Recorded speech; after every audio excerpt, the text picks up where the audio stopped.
시간대는 초등학생들을 돌본다라고 하는 명분을 갖고 오전 시간과 방과후 오기 전까지는 본인들이 농촌 유학을 하고 있는 그래서 아까 딱 여기 써놨는데 초등학교 말고 중학교, 고등학교는 안 하실 겁니까? 라고 할 때 청년 안 하실 겁니까? 근데 청년들은 이미 하고 있고 제가 보기엔 그죠? 그리고 중학교, 고등학교 이렇게 얘기될 정도로 특이하면서도 말씀하신 대로 운영비나 이런 문제들을 여러 가지 기발한 아이디어 아니면 여러 가지 상황 속에서 잘 헤쳐나가시고 있는 그런 느낌이 들어서 매우 좋은, 보기 좋은 그러한 사례라고 보여지고 있습니다. 경영을 네. 잘 하시는 것 같아요. 경영이라고 표현하면 조금 거부감이 생길지 모르겠는데 비영리 단체라든지 아니면 좋은 뜻을 가진 사람들이 그걸 끝까지 못하는 것 중에 하나가 경영을 못해서 그렇거든요. 네. 그래서 옳은 일을 옳게 하라 뭐 이런 얘기가 있잖아요. 네. 근데 그거를 잘만 하면은 이 사회가 좀 더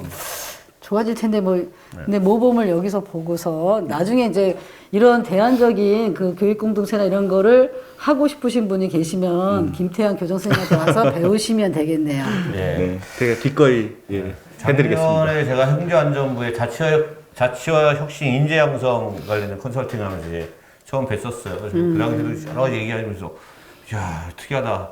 한번 가봐야지. 그래서 왔는데 안산에서 상록수 야학을 하시다가 물론 같은 경기도이긴 하지만 이제 안산은 서남 쪽에 있고 여주는 동쪽에 있잖아요. 어떻게 이쪽으로 여기가 고향이신가요? 아니면 어떤 계기로 이 여주라고 하는 여주 말고 이천, 포천, 연천 다른 곳도 있었을 텐데 어떻게 여주로 오시게 됐는지. 그거는 이제 경기도에서 나온 폐교를 전부 다 알아봤어요. 처음에는 저는 대전으로 가야 되나 했어요. 왜냐면 저희가 협동조합이다 보니까 이게 전국으로 조합원이 분포가 되어져 있고 그 다음에 이제 대학을 연합동아리였거든요. 눈이 안 보이는 시각장애인들을 무상으로 과외 지도하는 대학대 연합동아리였다가 그게 야구로 연결이 됐고 그 다음에 이제 그 사람들이 봉사를 하려고 했는데 나중에 이제 다 엄마 아빠가 된 거예요. 남의 애들만 키우니 너희는? 우리는? 우리 애들도 좀 우리가 키우자가 공동 육아가 됐고 그게 농산어촌 교육 협동조합이 됐고 그럼 우리 아이들을 중심으로 해서 마음이 여기 모이니까 그러니까 지역사회의 아이들과 힘든 아이들도 거기에다 같이 결합시키자 라고 하는 구조가 농촌유학이라고 하는 걸로 되어졌는데 경기도 내에서 나온 폐교가 거의 없었습니다. 그러니까 이제 예술하시는 분들이나 이런 분들이 대부료가 저렴하기도 하고 하다 보니까 거의 다 모든 폐교들이 다 뭔가로 쓰여지고 있는 형태였습니다. 저희가 처음 여주로 왔었을 때 그랬었을 때 여주에서 극적으로 당연분교라고 하는 이곳이 나왔고요. 한 번 저희가 재수했습니다. 재수. 네, 재수하고 부산에서 도를 연구하시는 분들이 오셨는데 근데 잘 운영이 좀 안 되고 하다 보니까 다음에 바로 여기가 또 대부로 올라왔고 그 다음에 재수 끝에 저희가 결국에는 여기가 돼서 시작을 하게 됐습니다. 한편으로는 여주가 운이 아니면 점동면이 운이 좋았었다라고 하는 생각도 조금 드네요. 어떻게 보면 재수까지 하면서 이런 공간들을 어쨌든 농산어촌 교육협동조합이라고 하는 곳에서 이렇게 훌륭하게 키워내시는 그런 것들을 볼 수 있었으니까 좋은 것 같습니다. 농산어촌 교육협동조합의 혹시 이사장님이신가요? 예, 제가 이사장입니다. 예. 이사장님과 교장을 겸하고 계시는 그런 상황인 것 같네요. 네, 혹시 뭐 더 추가적으로? 우리가 정규 교과 과정이라고 표현하잖아요. 저런 제도권 학교에서는. 근데 여기서는 어떻게 애들을 어떤 내용으로 만나고 교류하고 하는지. 네. 일단은 선생님 오실 때 안내하셨던 분이 혹시 저 뒤에 앉아 계신 훈남 저분이신가요? 네, 맞아요. 네. 훈남 훈녀? 예, 저 경호주임 선생님이신데요. 네, 저기가 이제 고려대 사범대를 나왔습니다. 그러다 보니까 사범대에 나온 선생님들, 그 다음에 이제 현직 교사들도 결합이 되어져 있습니다. 그런 분들이 있는데 중요한 건 아이들이 이미 학과 교육을 공교육에서 받지 않습니까? 네. 그러니까 초등학교 때부터 그런 선행학습이라던가 부담을 우리는 주기를 원치 않는다. 그래서 놀면서도 배울 수 있는 것들이 과연 뭐가 있을까라고 해서 저희는 한 40여 개 프로그램이 세팅이 돼 있고요. 그 다음에 특기적성입니다. 다 도예, 자수, 연극, 뭐 그 다음에 사물놀이, 뭐 이제 이런 것들이고요. 그 다음에 아이들이 저희가 사실은 세계 민주교육 포럼이라고 하는 모임에 저희도 참여를 하고 있는데 썸머리 스쿨하고 모델이 같습니다. 거의. 예, 그래서 아이들이 60% 수업을 그러니까 40% 수업을 듣지 않을 권리가 있습니다. 그러니까 자유 시간을 갖고 싶은 아이들은 그냥 수업을 선택하지 않습니다. 저희 아들도 처음에 농촌유학을 여기서 했거든요. 그랬는데 보니까 이 아이는 꼭 60%만 선택하더라고요. 그러니까 학교 교장인 제 입장에선 이게 얼마나 귀한 수업들인데 라는 생각이 들면서도 이 교육자와 아빠 사이에서의 그 고뇌와 갈등 하지만 이제 전혀 개입을 하지 않았고요. 그런데 그 아이는 혼자 뭔가를 하고 있더라고요. 자유시간에. 이 아이는 자기의 꿈이 건축기사 또는 도시계획하는 게 꿈인데요. 자유시간을 선택해놓고 난 다음에 나머지 시간에 항상 뭔가 건물을 종이로 만들고 그 다음에 그림을 그리고 있었는데 제가 이 학교를 졸업하고 난 다음에 지금 요 인근 학교 고등학교 1학년이 됐습니다. 그 아이가. 너는 꿈이 뭐냐? 그러니까 건축기사가 될 거라고 하고 그 건축기사가 왜 되고 싶어? 라고 하니까 돈을 많이 벌고 싶다 하더라고요. 그래서 제가 좀 실망했어요. 그랬는데 반전이 있습니다. 왜 돈을 많이 벌고 싶어? 너 왜 유명해지고 싶어? 하니까 일본처럼 유명한 그런 건축기사가 한국에도 있었으면 좋겠고 내가 돈을 많이 벌어서 일단 엄마 아빠 사는 집을 지어드리고 그 다음에 나는 버림받은 미국의 디트로이트처럼 버려진 도시를 잘 도시 계획해서 정말 돈 없고 약한 사람들이 거기에 다 와서 살 수 있는 집을 짓고 싶다. 그래서 제가 사실은 아이는 역차별을 받았거든요. 왜냐면 저를 딱 보면 집에서 이렇게 얘기하더라고요. 이모, 아니, 교장 선생님, 아니, 아빠, 엄마. 그러니까 자기는 다른 아이들이 저한테 와서 교장 선생님하고 매달릴 때 본인은 나는 집에 가면 그래도 우리 아빠인데 쟤들은 이제 그런 마음이 있었더라고요. 그러니까 목사님 아들이 좀 아들이나 딸이 힘든 것처럼. 네. 그랬는데 이 아이의 모습이 성과라면 성과 아닐까? 또 그런 것이 나은 삶이다라는 걸 가르치지 않았는데 이런 공동체 속에서 아이가 자기가 스스로 자기의 삶의 모습을 결정할 수 있다라고 하는 것들이 또 그게 남이 행복한 모습을 보면서 내가 행복할 수 있다라고 하는 게 저는 도덕성주의에서는 상당히 높은 가치라고 이해하고 있는데 아이가 이미 어느 정도는 그렇게 되어져 있구나라고 하는 부분에서 여기 데리고 오기를 잘했다 이런 생각이 좀 들었습니다. 저 그럼 궁금한 게 있는데요. 제가 그냥 우리가 이제 어떤 선과 악 뭐 이런 것들을 이렇게 명확하게 구분해서 많이 살잖아요. 근데 이제 이런 제도 교육권에 있다가 이제 대안학교들이 막 생기는데 제가 이제 대안학교 다녔던 어떤 부모를 만났었는데 저는 대안학교에서는 아까 말씀하신 대로 너 이해 잘 됐니? 그러면서 뭐 가르쳐주고 이런 모습만 있는 줄 알았더니 거기서도 왕따도 있고 폭력도 있고 뭐 그렇다 그래가지고 그때 제가 내가 잘못된 생각을 가지고 살았구나 이랬는데 여기 있는 애들은 뭐 어떻게 그런 교우 관계라든지 아니면 이런 것들 밖의 세상이라 그러면 좀 이상하지만 보통 나타나는 그런 것들도 있는지 있겠죠. 있으면 어떻게 해결하는지 이게 대안교육을 보내는 부모님들이 제일 많이 하는 질문 중에 하나가 나중에 아이가 제도권 교육으로 갔었을 때 결국에는 온실한 화초 속이라고 하는 게 그 아이에게 사회에 대한 적당한 면역력을 오히려 안 준 게 아니냐라는 그런 걱정들을 많이 하시거든요. 근데 일단 저희는 하이브리드형이다. 아이들이 공교육을 가고 그리고 나서 여기서 또 대안적인 교육을 받는다라고 하는 부분에서 이미 백신을 충분히 처방받고 있는 것 같다는 생각이 좀 들고요. 그 다음에 두 가지 사건이 생각이 났습니다. 하나는 뭐였냐면 아무래도 농촌 유학도 대안적인 교육의 형태다 보니까 시골로 아이를 보낼 때 우리 아이의 그 교육 환경과 시골의 여러 가지 여건의 장점을 고려해서 보내는 부모님도 계시겠지만 이 아이가 이미 대도시에서 환자 수준이야. 픽도 오고 막 스트레스 받고 네, 맞아요. 왕따 경험과 학원의 선행학습에 이래서 막 힘든 상태로 온 아이들이 있거든요. 네. 제일 초기에 어떤 애가 막 네 발로 걸어 다녔어요. 그러니까 저희를 도와주는 공교육의 선생님이 계신데 이 아이는 우리가 특수학교가 아니지 않냐라는 의견을 주셨는데 그래도 우리가 한번 해보자. 이 안에서 이 아이가 어떤 변화를 이뤄낼지 해보자라고 했었는데요. 봤더니 이 아이는 아주 어린 나이에서부터 맞벌이 부모님으로부터 어린이집에 정말 어린 나이에 갔고요. 미처 애착 형성이 생기기 전에 부모로부터 자기가 버림받았다라고 하는 트라우마 때문에 공격성과 그다음에 반사회적인 어떤 성격이 형성되어져 있는 상태였어요.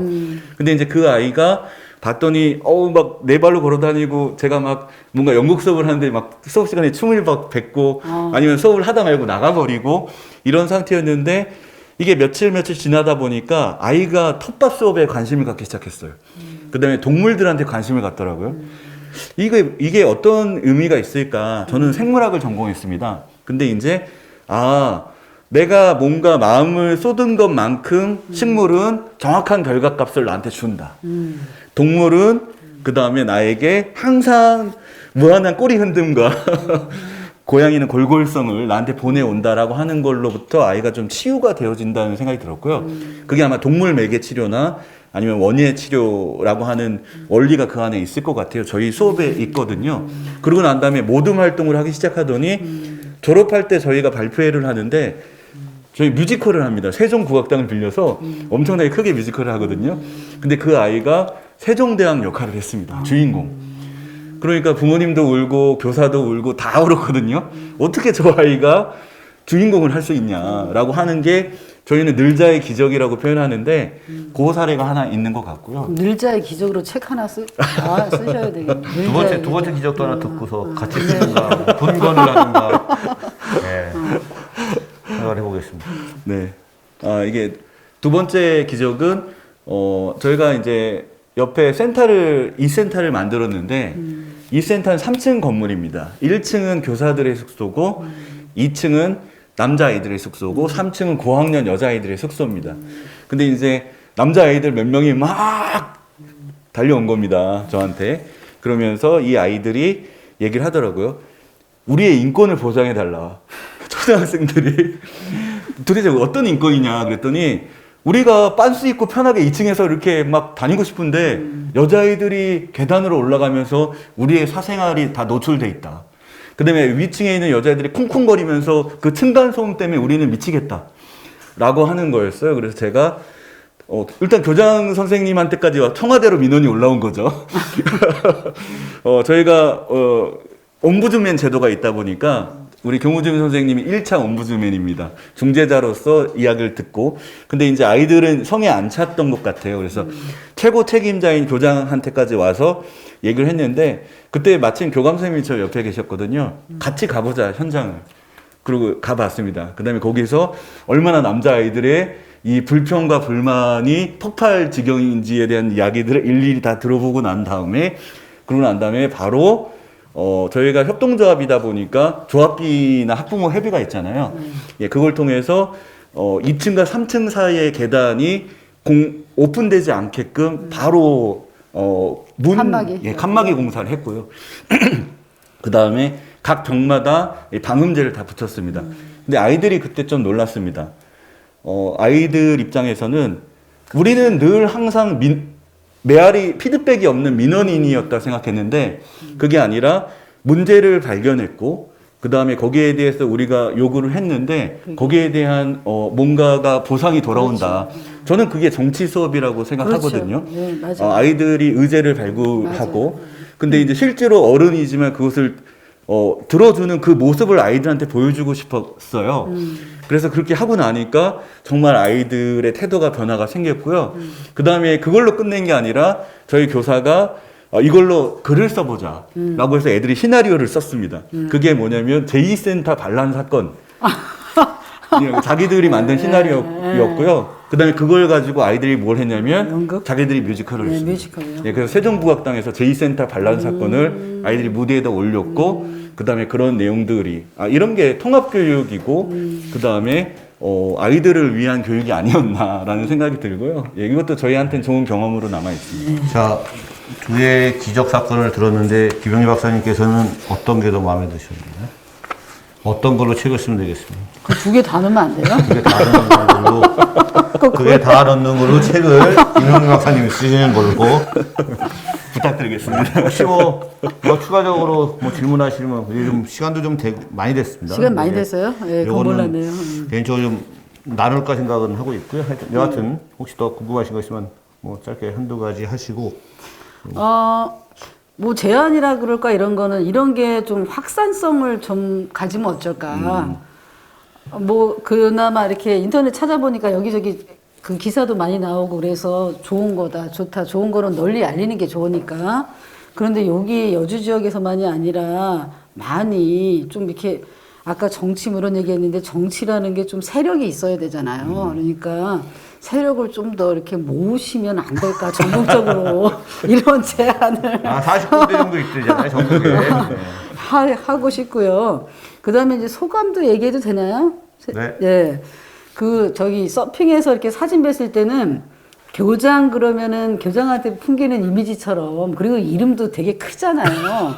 이게 원래 제가 우리 애를 낳았을 때 이름을 태양이라고 하려고 했는데 이름이 너무 크니까 안 된다 그래서 다른 이름으로 정했는데 이름도 태양이시고 딱 이렇게 그 사진으로 봤을 때는 좀 권위적이라 그럴까 막 이런 느낌이 들었는데 막상 뵈니까 그렇지가 않더라고요. 사진하고 좀 다르더라고요. 네, 선생님들뿐만 아니라 우리 교장 선생님도 맑은 영혼을 갖고 계신 그런 분인 것 같았어요. 지금 쭉 얘기하시면서 네. 사회에서 이런 선한 사람들이 영향력을 발휘하는 그런 거가 참 보기가 좋네요. 네. 감사합니다. 자, 마을진담 경기 여주편 이제 슬슬 마무리할 시간이 다가오고 있는데요. 제가 마을진담을 한 2, 3년, 3, 4년 하고 있는데 그 중에 제가 이렇게 말을 적게 한 것은 처음이에요. 모든 파트에서 제가 이렇게 적게 하는 건 처음이다라는 말씀을 한번 드리고 싶고 짧게 두 가지 정도의 그냥 간단한 질문하고 마무리 말씀 이제 한 번씩 쭉 하실 건데 그 전에 제가 그냥 짧게 이제 한두 가지 좀 짧은 질문 좀 드리면 좀 대답을 해주시면 좋을 것 같은데 나름대로 이 늘 푸른 자연학교를 통해서 다른 데서 잘 보지 못했다면 다른 것도 하고 있는데 저희가 이제 알지 못할 수도 있겠지만 좋은 성과들을 내오고 계시잖아요. 그리고 아마 머리는 희끗해도 연배는 저랑 비슷할 것 같은데 사실 인생이 아직 80, 90, 100까지도 지금 갔는데 혹시나 향후에 이 늘픈 자연학교의 성과를 기반으로든 아니든 다음 어떤 스텝들 다음에는 나는 무엇을 해보겠다라고 하는 혹시 그러한 이 열정을 여기 말고 다른 뭔가를 좀 해보고 싶다 아니면 이대로 여기서 뼈를 묻을 것인지 네, 간단하게 좀 궁금해서 향후 계획 인생 계획이라고 표현해도 좋고요. 그러네요. 아니면 지금 여기 늘푸른 자연학교의 농촌 유학을 통해서 저는 청소년들 중고등학교 아이들을 우리가 농촌 유학으로 키우기에 약간 제도적 어려움이 있었다라고 하는 것을 오히려 위기를 기회라고 생각했습니다. 그래서 어떻게 생각을 확장했냐면 그냥 여주시 전체 청소년을 우리가 키우자 라고 해서 저희 교감 선생님이 앞에 앉아 계신데요. 사회적 협동조합 여의주라고 하는 걸 만들었습니다. 청소년들을 위한 법인을 만들어서 지금 삼성꿈 장학재단 통해서 공동사업으로요. 4개 기관이 연계해서 아이들 영상 미디어 교육을 하고 있습니다. 이거는 여주시 청소년 전체고요. 또 여기 늘자를 졸업했는데 여주에 남는 아이들은 엄청나게 교사들과도 라포가 형성이 되어 있습니다. 그러니까 이 친구들이 중심에서 멘토링을 옆에 친구들을 해주면서 뭔가 그 프로그램들이 돌아가고 있고요. 그 다음에 아까 정말 잘 보셨는데 선생님들이 청년입니다. 그래서 여주시 청년협의회 활동을 저희 교사들이 2명이 가서 하고 있습니다. 그 다음에 저희 공교육의 선생님이셨는데 한 분이 여기 너무 좋다라고 하면서 청년 활동에 당신도 나이가 청년이 되거든요. 청년 활동에 결합이 돼서 청년 단장이 되셨습니다. 그러다 보니까 초등학생, 여주시 전체의 청소년, 그 다음에 그게 청년으로 연결되어지는 순환고리를 좀 만들어서 여주시 전체의 변화에 어떤 활력을 주고 싶다라는 생각을 갖고 있고요. 궁극적으로 마을교육 공동체를 통해서 저희는 커뮤니티 케어가 제 마지막인 것 같습니다. 그러니까 아이들 어린 교육에서부터 그 다음에 어르신 늙어서 여기서 생을 마감하는 그 순간까지 가장 행복한 마을의 모델을 우리가 만들어 보자. 의료생협이라고 하는 걸 공부했는데 꼭 의사가 있지 않아도 더 중요한 요소들이 있더라고요. 예방과 그다음에 평생교육을 결합시킨 그것들을 통해서 가장 오고 싶은 마을들을 여기저기 모델을 만들고 싶다. 일단 저희 마을을 프로토타입으로 정하고 그 다음에 해보고 싶다. 이게 제 꿈입니다.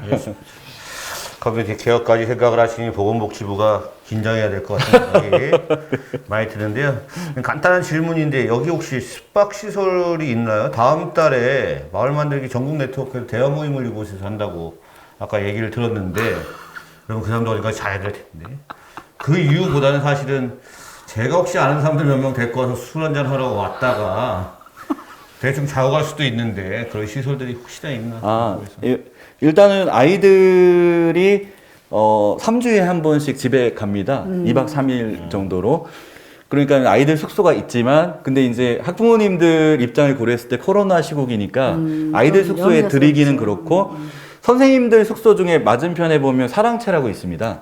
남자 선생님들이 쓰고 있는데 사실 이제 그 집을 통으로 얻은 이유는 예술인이든 아니면 저희 이 활동이 궁금하신 분들은 누구나 와서 무상으로 주무실 수 있게끔 집을 한 채 얻어놨습니다. 무상이 중요합니다. 네. 예, 술은 들고 오셔야 됩니다. 네, 알겠습니다. 자, 그러면 정리를 하는데요. 혹시 뭐 마무리 말씀이든 못하신 말씀 있으면 김영미 박사님부터 하시고. 마무리 말씀을 하면 길어질 것 같아서 마무리 말씀 아닌 다른 질문이 있긴 있는데 그냥 넘어가고요.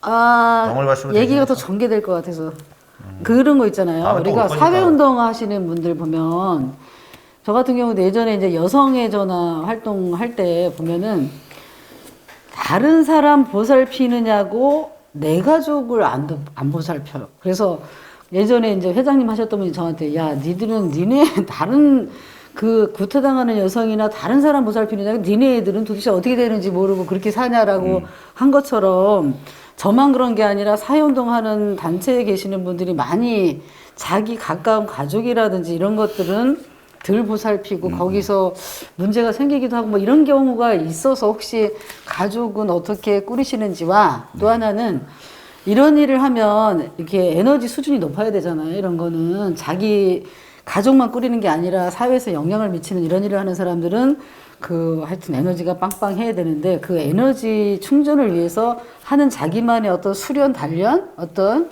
그런 것들이 있다면 뭐가 있으신지 그게 좀 궁금했어요.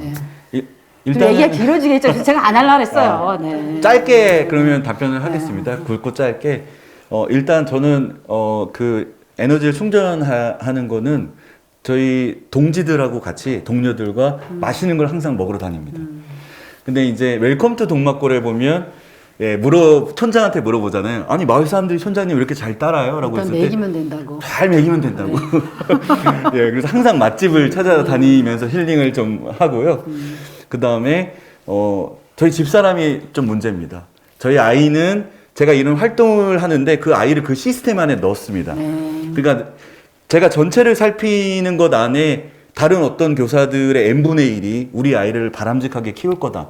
거기까지는 해결이 됐는데 저희 집사람의 외로움을 충족시켜주는 부분이 안 되다 보니까 늘 항상 도장을 좀 준비해라. 장난식으로요. 근데 이제 집사람은 서울에서 교육활동을 합니다. 저는 주말 부부거든요. 그래서 지금 약속한 건 원래 50살이 되면 그렇게 하려고 했는데 50살이 살짝 안 됐습니다. 지금 제가요. 근데 매주 일요일은 무조건 집안 식구들을 위한 날로 딱 정하자라고 하는 걸로 지금 그런 부분들을 맞춰나가고 있는 중입니다. 타협하신 네, 거죠. 고맙습니다. 대부분의 50대 남자들이 그렇게 타협을 합니다. 하나만 그냥 더 어차피 말문이 짧게 이것도 짧겠는데요. 여기 보면 공동체 정책에 대한 바람, 경기도 혹은 여주시라 그러는데 그거 말고 마을 진담의 청취자와 여주 시민 또는 경기 도민, 행정에게 요구하는 것이 아니라 아니면 이렇게 시민들에게 하시고 싶은 말씀이 있으면 짧게 한 말씀 좀 부탁드리고 마무리 말씀 부탁드릴게요. 좀 이따가. 저는 여러분들한테 드리고 싶은 이야기가 부모가 자식을 키울 때 언제 안심이 되어질까라는 생각을 늘 해봅니다. 그게 아이가 스스로 성장했다라고 느껴질 때가 뭐냐면 자기가 스스로 결정하고 책임질 수 있을 때 저는 그 제 아들을 보면서 아마 안심이 될 것 같아요. 근데 우리 시민도 저는 아이와 같다고 생각합니다. 우리 시민이 성장했다고 하는 것은 무엇이냐? 저는 그것이 과거에 우리가 거버먼트라고 하는 지배를 받는 수직적인 어떤 구조에서 갑과 을이 존재했다면 정말 건전한 사회, 또 성숙한 사회, 또 우리가 모두가 다 성장되어져 있는 그 사회의 모습은 그래서 나온 말이 거버넌스가 아닌가 싶습니다. 저희가 자치라는 말도 하고 개인으로선 자립이라고 표현하는데요. 성장한 게. 근데 모둠을 이룬 상태에서는 서로가 서로를 위해서 자립된 상태에서 우리를 어떻게 이끌어갈지가 자치인 것 같고요. 좀 더 그것들이 단위 모여서 완성의 형태로 가야 되는 것들이 협치인 것 같습니다. 그런 의미에서 이 영상을 보시는 여러분들 민원인이 되지 마시고요. 그 다음에 행정을 남으로 돌리시지 마시고요. 같이 더불어서 함께 우리가 자치해 나가고 그 다음에 협치해 나갈 수 있는 동반자로 주변에 계신 모든 분들을 바라봐 주셨으면 좋겠습니다. 그게 우리가 어른이 된 게 아닌가 이 이야기를 꼭 드리고 싶습니다. 아우 주옥 같은 말씀이에요. 진짜. 자, 김현우 박사님 너무 감동하지 마시고 없어요, 이제. 마무리 말씀. 전 없어요, 이제. 없습니까? 자, 그러면 마을진담 경기 여주 편입니다. 오늘 저희 앞에 한 편을 찍고 지금 저희가 두 번째를 찍는데 두 편을 찍은 듯한 세 편을 찍고 간다라고 생각이 듭니다. 아마 요거는 아마 분할해서 아마 저희가 낼 것 같은데 웰컴 투 점동골이네요. 그래서 요즘에 그런 얘기들을 많이 하죠. 융합형 인재, 융합형 아이를 키우자 이런 얘기를 하는데 아까 여기서 이제 하이브리드형으로 아마 그런 부분이 나타나지 않나 이런 생각도 좀 들고요. 우리 아이들의 미래 성장의 약간 모습들을 좀 보여주고 있는 것이 아닌가. 그래서 이 늘자에서 그러한 미래의 우리의 성장의 동력이 될 수 있는 아이들의 그런 모습들을 찾아보면 좋겠다 이런 생각이 들고 전국에서 귀농 또는 귀촌을 준비하시는 또는 이제 폐교와 관련된 뭔가 프로젝트를 계획하시는 분들은 이 점동면에 위치한 늘푸른 자연학교를 찾아봐 주시면 매우 좋을 거라는 생각이 들겠습니다. 그리고 마을 진담이 발굴한 재롱동에서 밖에 있지만 마을 진담이 새롭게 발굴한 좋은 사례의 모습을 보여주시는 늘푸른 자연학교 교장 선생님이신 김태양 대원님께 다시 한번 감사를 드리고요. 이상으로 마을 진담을 청취해 주시고 시청해 주신 모든 분들께 감사드리면서 다음에 또 뵙겠습니다. 안녕히 계십시오.